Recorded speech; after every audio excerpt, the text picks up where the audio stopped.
శ్రీమాత్రే నమః. మీ ఇంటి ముందుకి 2 జంతువులు, ఈ 2 పక్షులు వస్తే ఖచ్చితంగా మీ ఇంట్లో దైవశక్తులు ఉన్నట్లే. మీరు ఎంతో అదృష్టవంతులు.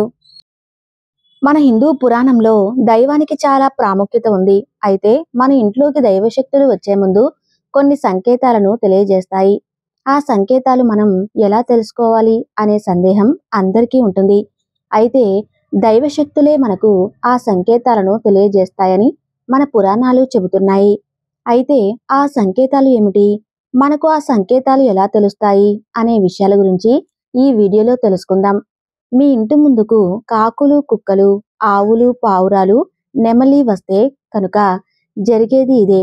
అయితే ఇంటి ముందు ఎటువంటి పక్షులు, ఎటువంటి జంతువులు రావటం శుభసూచకం. అలాగే ఎటువంటి పక్షులు కానీ, ఎటువంటి జంతువులు కానీ వస్తే అశుభ సూచకం. ఈ పూర్తి వివరాలన్నీ కూడా ఈ రోజు ఈ వీడియోలో వివరంగా తెలుసుకుందాం. ముందుగా ఈ వీడియోకి ఒక లైక్ కొట్టి మా ఛానల్ను సబ్స్క్రైబ్ చేసుకోండి. లైక్ కొట్టడం మాత్రం అస్సలు మర్చిపోకండి. అలాగే జై శ్రీకృష్ణ అని కామెంట్ చేయండి. మన జీవితంలో జరిగే కొన్ని శకునాలు మనకు భవిష్యత్తులో జరిగే వాటికి సంకేతాలు ఇస్తాయి. అయితే ఒక్కోసారి మన ఇంటి ముందుకు కాకి వస్తే ఇంట్లోకి కొన్ని పక్షులు రావటం, కొన్ని జంతువులు రావటం మనం తరచూ చూస్తూ ఉంటాం. అయితే వీటి వల్ల మన జీవితంలో మంచి జరుగుతుందా లేకపోతే చెడు జరుగుతుందా అనే విషయాన్ని మనం ముందుగానే తెలుసుకోవచ్చు. అయితే ఒక్కోసారి మన ఇంటి ముందుకు ఆవు వచ్చి నిలబడుతుంది. ఏ ఇంటి ముందు అయితే గోమాత వచ్చి నిలబడుతుందో వారికి రాబోయే రోజుల్లో అదృష్టం కలిసి వస్తుంది అని వేద పండితులు చెబుతున్నారు. ఎందుకంటే ఆవులో సకల దేవతలు ఉంటారని పురాణాలు చెబుతూ ఉన్నాయి. ఆవు ఒక్కొక్క భాగంలో ఒక్కో దేవత నివాసం ఉంటుంది కాబట్టి మీ ఇంటి ముందుకు ఆవు వస్తే కనుక సర్వదేవతలను ఇంటి ముందు వచ్చి నిలబడినట్లే. కాబట్టి ఇంటి ముందుకు గోవు వచ్చి నిలబడితే ఎదురు చూసేలా చేయకుండా వెంటనే గోవుకు ఏదో ఒక ఆహారం పెట్టాలని కూడా పండితులు చెబుతూ ఉన్నారు.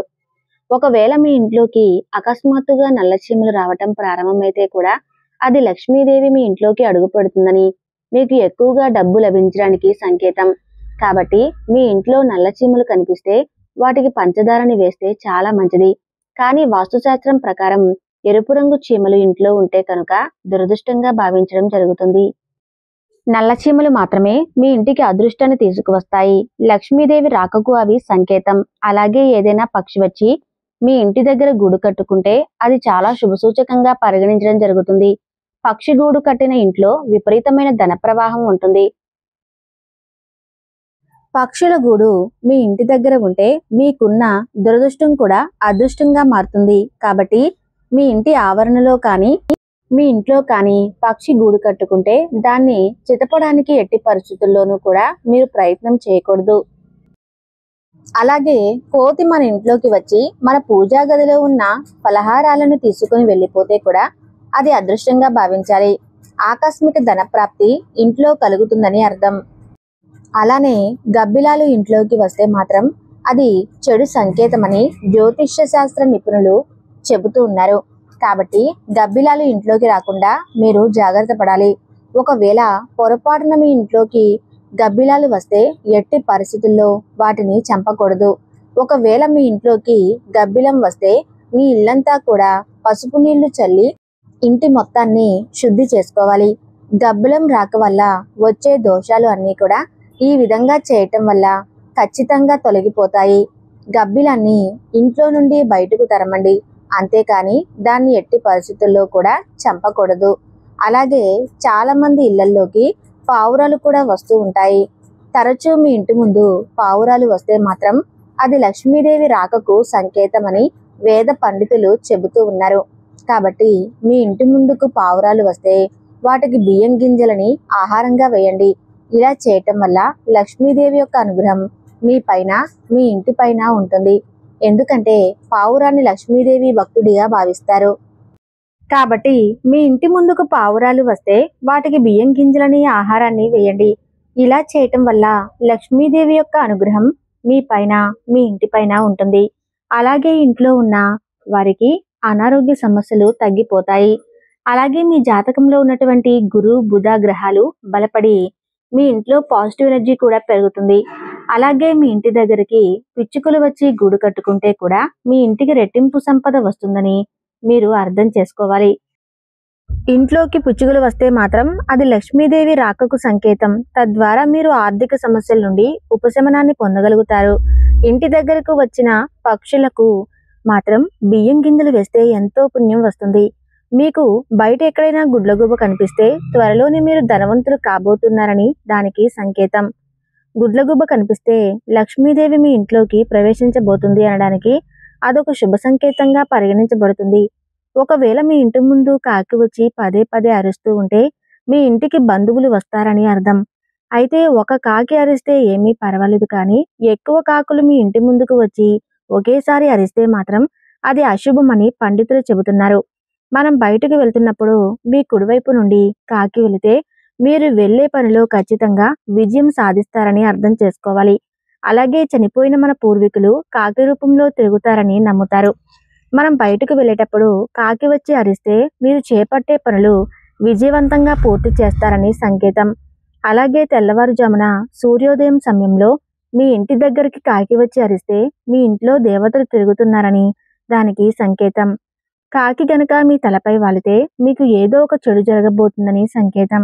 కాబట్టి కాకి తలపైన వాలిన వెంటనే తలస్నానం చేసి మీకు ఏమీ కాకూడదని మీ ఇష్టదైవాన్ని ప్రార్థించాలి. అలాగే విష్ణు పురాణం ప్రకారం కాకిని పూర్వీకులుగా భావిస్తారు. కాబట్టి మీ ఇంటి ముందుకు కాకి వచ్చిన కాకులకి రోజు ఆహారం పెడితే మీ జాతకంలో ఏమైనా దోషాలు ఉంటే అవన్నీ కూడా తొలగిపోతాయి. అలాగే ఆడవాళ్లకు ఎడమ కన్ను అదిరితే అది చాలా అదృష్టంగా భావించాలి. అదే కుడి కన్ను అదిరితే మాత్రం మీకు దురదృష్టం పట్టబోతుందని అర్థం. అదే మగవారికి అయితే కుడి కన్ను అదిరితే అదృష్టం వరిస్తుంది, ఎడమ కన్ను అదిరితే దురదృష్టం అని చెప్పుకోవచ్చు. కాబట్టి మగవారికి ఎడమ కన్ను అదిరినా, ఆడవారికి కుడి కన్ను అదిరినా వెంటనే ఏదైనా బంగారం తీసుకుని ఆ బంగారాన్ని ఆ అదిరిన చోట అద్దుకోవాలి. ఆ తర్వాత కొంచెం చక్కెర తినాలి. ఇలా చేస్తే మీకు రాబోయే ఆపద ఏదైనా సరే అది తప్పిపోతుంది. అలాగే ఇంట్లో పూజ చేసేటప్పుడు కొబ్బరికాయలో పువ్వు వస్తే కనుక అదృష్టంగా భావించాలి. ఒకవేళ కొబ్బరికాయ కుళ్ళిపోతే మాత్రం అది అపశకునంగా భావిస్తారు. అలాంటప్పుడు కుళ్ళిపోయిన కొబ్బరికాయను తీసేసి కాళ్ళు చేతులు శుభ్రంగా కడుక్కొని మరొక కొబ్బరికాయను కొడితే ఏ దోషం కూడా ఉండదు. అలాగే ఒక్కొక్కసారి మన ఇంటి ముందు కుక్కలు ఏడుస్తూ ఉంటాయి. మన పెద్దలు వీటిని అపశకునంగా పేర్కొంటూ ఉంటారు. వీధిలో కుక్కలు ఏడుస్తున్నట్లుగా ఉంటే అది అపశకునమని, చెడుకు సంకేతమని పెద్దలు చెబుతారు. మన ఇంటి బయట కుక్క ఏడుస్తూ కనిపిస్తే మన ఇంటికి ఒక అతిపెద్ద సమస్య పోతుందని అర్థం. కుక్కల ఏడుపు డబ్బు నష్టాన్ని సూచిస్తుంది. కొన్ని సందర్భాల్లో మీ ఇంటి చుట్టూ దుష్ట శక్తులు ఉంటే కూడా కుక్కలు దాన్ని పసిగట్టి మొరగడం ప్రారంభిస్తాయి.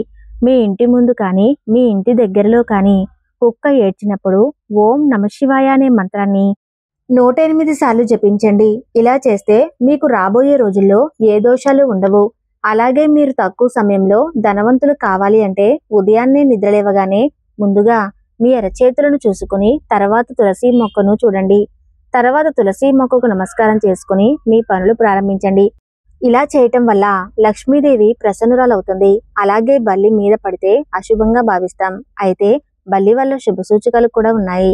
మీ కుడి చేతి పైన బల్లి పడితే మీరు త్వరలో ధనవంతులు కాబోతున్నారని అర్థం. అలాగే బల్లి మీ ఇంట్లో ఎక్కువగా కనపడుతున్నట్లయితే మీ ఇంటికి లక్ష్మీదేవి కటాక్షం ఉంటుందని దానికి సంకేతం. మీ ఇంట్లో ఉన్న తులసి మొక్క ఎండిపోతుంటే మాత్రం మీ జీవితంలో ఏదో చెడు జరుగుతుంది అని సంకేతం. అలాగే ఇంట్లోకి సీతాకోక చిలుకలు రావటం చాలా అరుదు. ఒకవేళ మీ ఇంట్లోకి సీతాకోక చిలుకలు వస్తే మీ ఇంటికి మంచి జరుగుతుందని అర్థం. సీతాకోక చిలుకలు ఇంట్లోకి వస్తే వాటి రంగులాగే మన జీవితం కూడా రంగులమయం అవుతుంది. అలాగే చాలా మంది కప్పలను చూస్తే భయపడిపోతూ ఉంటారు, చికాకు పడిపోతూ ఉంటారు. అయితే కప్పలను శుభానికి ప్రతీకగా చెబుతారు. కొన్ని దేశాల్లో కప్పలను సంపదకు చిహ్నంగా కూడా భావిస్తారు. ఒకవేళ మీ ఇంట్లోకి కప్పలు వస్తే కనుక మీ ఇంటికి అదృష్టం పట్టబోతుందని అర్థం చేసుకోవాలి. అలాగే మీ ఇంట్లోకి 3 బల్లులు ఒకేసారి ఒకదాని వెంబడి ఒకటి తిరుగుతున్నట్లుగా మీ కంటికి కనిపిస్తే కనుక అది కూడా చాలా శుభసూచకంగా పరిగణించడం జరుగుతుంది. అలాగే మీ కలలో పాము కానీ బల్లి కానీ వస్తే కూడా అది కూడా చాలా శుభసూచకం. అలాగే మీ ఇంట్లోకి 2 తలల పాము వస్తే కనుక అది చాలా శుభసూచకంగా పరిగణించడం జరుగుతుంది. లక్ష్మీదేవి అతి త్వరలో మీ ఇంట్లోకి అడుగు పెట్టబోతుందని ఈ సంకేతం ద్వారా మీరు అర్థం చేసుకోవచ్చు. ఇలా మీ ఇంట్లో కూడా ఇలాంటి సంకేతాలు కనుక వస్తే మీ అంత అదృష్టవంతులు ఎవరూ లేరని చెప్పవచ్చు. ఈ వీడియోలో ఉన్న సమాచారం నచ్చినట్లయితే తప్పకుండా వీడియోకి లైక్ చేసి జై శ్రీకృష్ణ అని కామెంట్ చేయండి.